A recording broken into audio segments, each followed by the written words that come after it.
Morning, back at Stamford Hall again. Apologies for the really poor lighting today. It's a very overcast day, so I hope you can see and understand what's going on. I've just spent the last hour in the Pears walled garden doing a bit of weeding in the rose bed, which is something I didn't actually get to do a lot of last year because one of our brilliant garden volunteers, Mel, spent a lot of time in the walled garden and kind of took it on as her own. So I hope I haven't spoilt it for her, and I hope that she'll give me the thumbs up when she sees it next.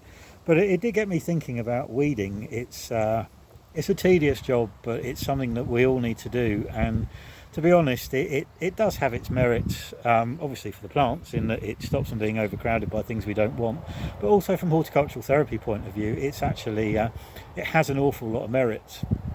I'm actually sat on the edge of a raised bed at the moment. So this is one of our high ground raised beds that I built last year with a couple of the patients. Filled with our beautiful British Sugar topsoil, so thanks British Sugar for that. It's brilliant stuff. It does seem to grow weeds really well.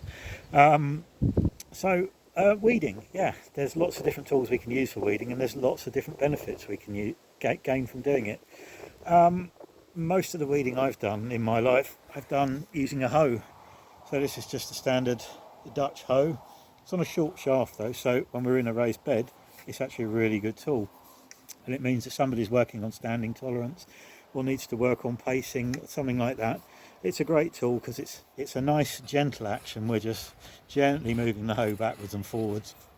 And also, if we get tired, we can just have a little bit of a seat on the wall. So the Dutch hoe, very simple, just cuts the weeds off and they end up just being uprooted. You can either pick them up, stick them in a bucket, or you can actually just hoe them off, leave them on the surface. On a hot sunny day the roots will dry up and they will be no more. So that's the hoe. As I say, this is a nice short hoe, so it's absolutely perfect for standing at a raised bed and working. And this raised bed is just the right height that even if we were in a wheelchair we could sit alongside it with a tool like this and we could work very easily. So this is a brilliant tool, perfect for the job. Most people probably like to kind of get stuck in and get really involved with the soil when they're weeding. So you probably use just a standard garden fork. Again, brilliant horticultural therapy project. It's working on our grip, which a lot of people need to work on after accidents. It's also working on discrimination, because if you look here, I don't know if you can see, but we've got a strawberry plant, but we also have a weed growing underneath it. So we're using the discrimination to think, okay, we want to keep strawberry, but we don't want to keep the weed. So it's a good cognitive project as well. And again, we're just similar action to the hoe, just in the ground, lifting and up we come, and then we can just dispose of the weeds again onto the compost heap. So similar action, but a little bit closer, a little bit finer skills, a little bit more hands-on. And again, even from a wheelchair, we could use a little fork like this.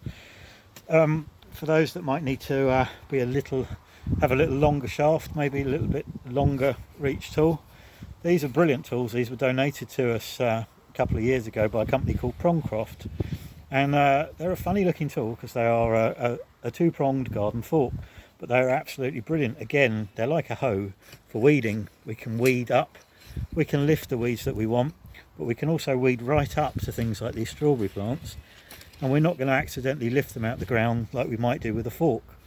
So these are great tools, and we've got these in short handle, medium handle and long handle. So again, whether you're standing, whether you're sitting, whether you're in a wheelchair, perfect tool for the job. So yeah, that's the short handle one as well. So absolutely lovely. I think these are brilliant tools, and I use them an awful lot, and they really are very good for just getting in there. And don't be scared to get in amongst it. It's working on your pinch grip, getting in, picking the weeds out. And as I say, it's working on your discrimination. If you suddenly spot something that doesn't look like the weeds you're pulling up, it might be something interesting. Just weeding in the rose garden this morning, I uncovered a self-set sunflower, so we'll let that grow and do its thing.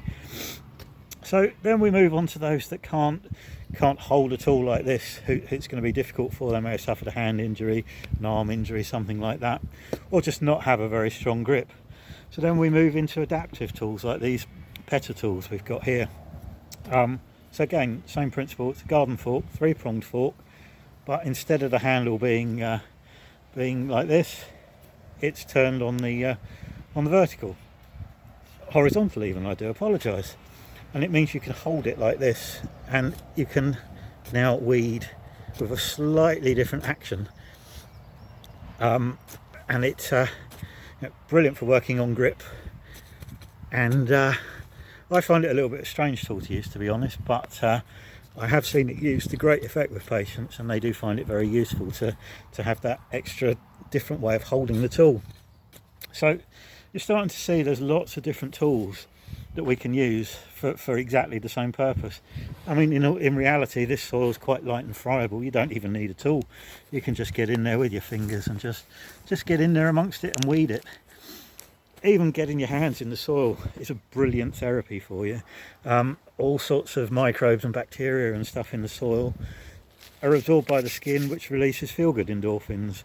So if you're feeling a bit down, come and get your hands in the soil and do a bit of weeding. We finally have another one of the adaptive tools, which is kind of like a little bit of a fork. So instead of a pushing digging action, it's more of a scraping action. So if that sort of forward motion is a difficult one, and this is a great tool because you can get in amongst it and just rake the weeds back towards you. As you can see, it does a very good job of freeing all the weeds up from the soil.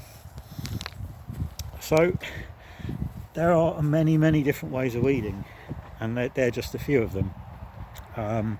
We try and steer clear of anything that would involve any sort of weed killers or pesticides or anything like that, but there are other ways of controlling weeds. You can put down very thick mulches on the beds. Some people use sort of landscape fabric. It's not something I'm a big fan of, because once weeds grow through it, it becomes really difficult to look after. So yeah, however you get out there doing your weeding, it's a brilliant time at the moment. We've had a little bit of rain, so the soil's nice and light and friable, and then you can get out, get amongst, and get to know your plants as well. I mean, you know, how often do you actually stop and look at a strawberry plant and actually observe the flowers? And then look, we've even got new fruit forming already. So weeding is a great time to get amongst everything and to really just have a look and take stock and see what things are. If you don't know what you're digging up, if you're weeding, you know, the internet's a great tool these days. Just there are plenty of apps you can download and look up and see what things are. So yeah, I think it's only going to be one video this week because I've got a day's leave on Thursday. So we will just stick with this weeding one today. We've got lots of exciting projects starting from next week. We're going to be starting to do some virtual sessions with patients, hopefully from this week. We've got a planting session set up for them to do on Wednesday, and then we've got an exciting new project to start with them next week using our new auto pots self-watering system. So they're going to be something that we will look at in the near future, and we'll explore how we can use them with the patients and what sort of produce we can grow with them. So we're looking forward to that.